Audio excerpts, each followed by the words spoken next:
custo de vida, emprego e desemprego, cesta básica, tarifas públicas, salário mínimo. Agora, na Brasil Atual, a análise do DIEESE. E nós vamos conversar com a supervisora de pesquisas do DIEESE, Patrícia Costa. Bom dia, Patrícia. Bom dia, Glauco. Tudo bem? Tudo certo. Patrícia, ontem foram divulgados os números da inflação de 2021 e o Índice Nacional de Preços ao Consumidor Amplo, IPCA, que é considerado o índice oficial da inflação, subiu 10,06% em 2021, que é mais que o dobro do ano anterior, que foi de 4,52% e o maior desde 2015. Já o Índice Nacional de Preços ao Consumidor, o INPC, fechou com alta de 10,16%, diante de 5,45% em 2020, também o maior resultado em 6 anos. Não chega a ser uma surpresa, nós já víamos essa escalada da inflação durante o ano passado, mas como é que você viu o fechamento, né? Uma inflação muito além da meta que era estipulada, Patrícia. Pois é, Glauco, esse número, ele é um número que na verdade, ele sintetiza tudo que a gente conversou, né, aqui e que a gente vivenciou ao longo do ano.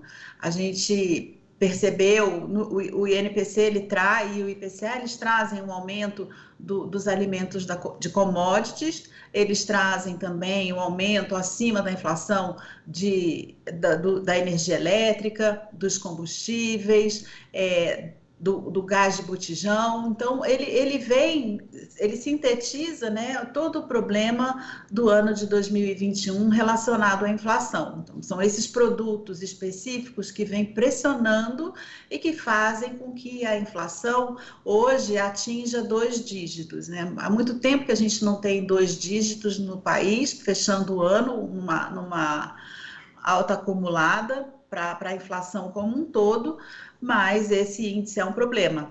E ele é um problema maior se você considera que esses 10 e 16, eles são, ou do INPC, ou 10,06 do IPCA, eles são um número que na verdade, eles representam uma grande média, porque a inflação é isso, ela é uma grande média.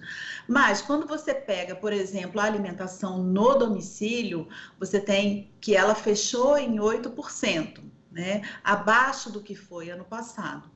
Porém, se a gente olha os produtos que a gente comenta sempre na cesta básica, você vai ver que o café ele fechou em 50%, o açúcar em 47%.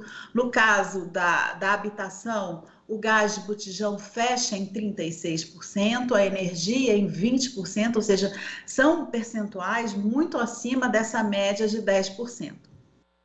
E são preços, né, de produtos que as pessoas não podem escapar, Patrícia, porque o gás de botijão, por exemplo, é essencial para boa parte das famílias, assim também como é a tarifa de energia, né? Não dá para simplesmente não pagar a luz, até porque vão lá e cortam.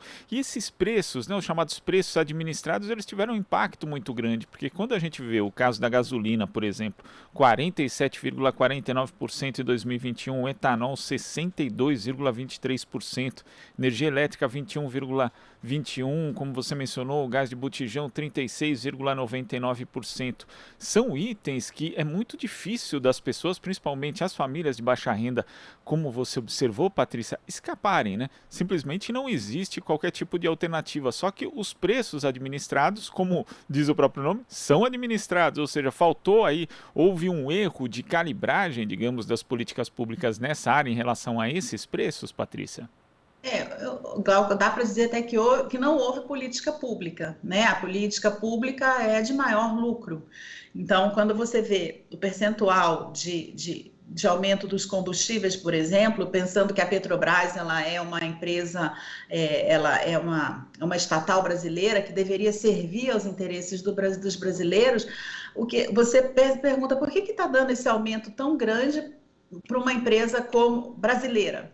Porque se prioriza o lucro, né? Então, quem paga o lucro dos acionistas da Petrobras é o povo brasileiro, quando vai abastecer o seu carro, quando ele entra no transporte público, porque a gente pensa que o diesel deu quase 50% também de aumento, quando ele come, porque o alimento ele é produzido numa região e ele precisa ser distribuído para todo o país, e nós estamos num país muito grande, então o custo de distribuição é alto, quando o diesel ele é alto.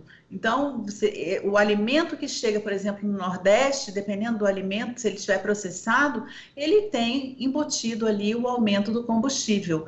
Então, quer dizer, quem está pagando pelo lucro da estatal brasileira é o povo brasileiro quando come, quando anda de carro, quando anda de transporte público.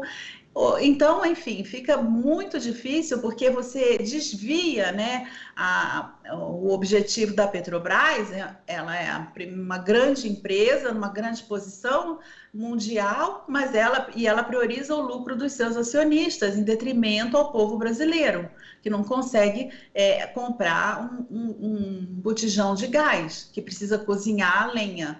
Então, eu acho que essa é a grande questão. A política pública, ela não existiu, ela priorizou, ela não fez o papel dela quando precisou contornar a crise energética. Nós estamos novamente no verão, o horário de verão não aconteceu, poderia dar um refresco aí para a questão da energética, mas não, a opção é não ter horário de verão, é aumentar as tarifas para tentar contornar o problema. E quem paga, novamente, é o povo brasileiro. Então, a gente tem esse governo, ele tem essa marca. A carne vai para fora, a China come a carne brasileira e o brasileiro paga R$ 45 pelo quilo da carne bovina de primeira. Esse é o nosso governo. O brasileiro vem pagando por tudo, porque no Brasil o governo priorizou o lucro de pequenos grupos. E o pior é que nada indica, né, Patrícia, que isso vai mudar, porque no início da tarde de ontem a Petrobras anunciou um novo reajuste nos preços de combustíveis, que é o primeiro desde outubro do ano passado, né? Então é um anúncio que na prática significa a sequência dessa política de paridade internacional que corrige os preços dos combustíveis aqui com base no mercado internacional e também varia de acordo com o câmbio. Ou seja, esses preços administrados vão continuar sendo administrados pelo mercado? Sim, exatamente isso.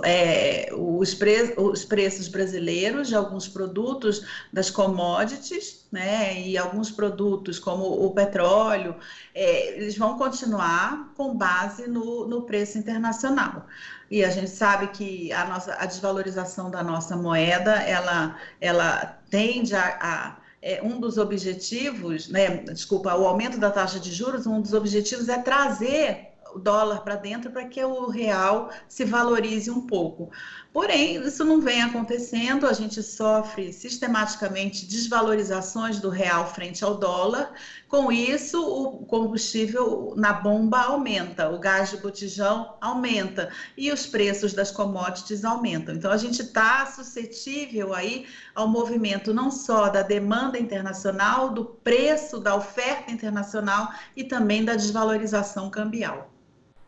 E especialistas, inclusive, já projetam, né, que o barril do petróleo pode terminar entre 90 e 100 dólares no final do ano. Hoje ele está um pouco abaixo dos 80. Então o Brasil continua nessa incerteza. Inclusive o mercado financeiro projeta, né, segundo o boletim Focus do Banco Central, uma inflação que hoje está na casa de 4,7% para 2022, né? Mas é muito provável, inclusive, já que o mercado já errou, inclusive, em relação à previsão da inflação de 2021, foi mais que o dobro daquilo que era previsto. Então, provavelmente, apesar da alta na taxa de juros, o governo tentando deprimir ainda mais o consumo, que essa inflação suba ainda mais em 2022, Patrícia?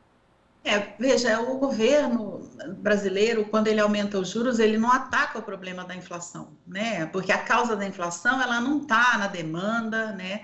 Ela está exatamente na questão da oferta. Então, aumentar os juros é uma medida muito tímida frente ao que seria necessário fazer. Para as commodities, que parte dos alimentos ficassem aqui, por meio de uma política de estoques reguladores.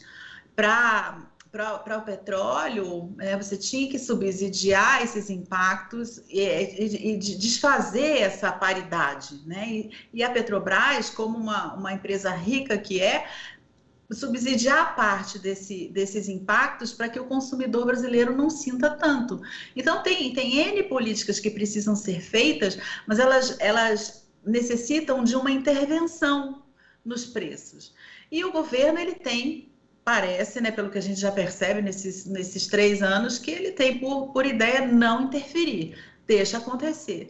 O deixa acontecer é isso, é essa pandemia que não termina, somado a um descaso em relação aos preços internos, ao consumo interno, ao mercado de trabalho, enfim, é um descaso em relação ao Brasil.